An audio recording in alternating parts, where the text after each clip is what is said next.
Hukumutray hangin lahikai Pan pencur bakum kisangla Mangin long nu saya kiwe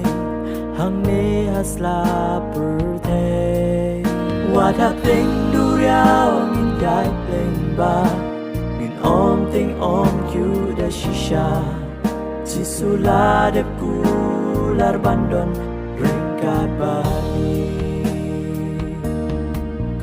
Kun sam la chung kabalang Hapding jing etur syapra Bangin long kisam la kristan kiwashlur Wat hapding kat matong inyay tu Panpoy siya silyang Jordan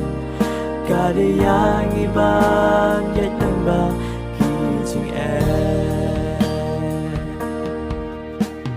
Chính luôn nghiên chấp ya chính snew Nam u chi su tô nghiên cạnh tiêu Còn xăm là tô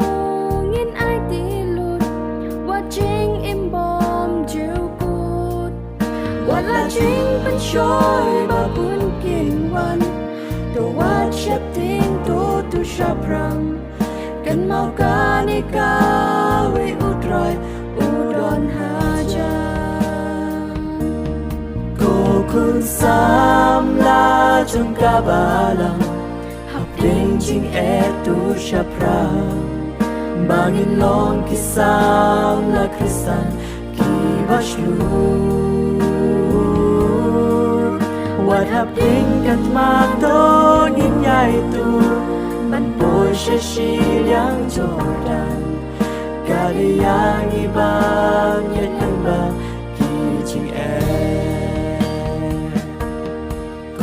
Kun sam la chung kabalang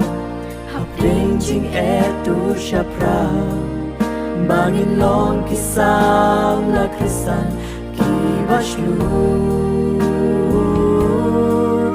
Wat hapding kat matong inyay tu Panpoy siya silyang Jordan Kadiyang ibang yat nang ba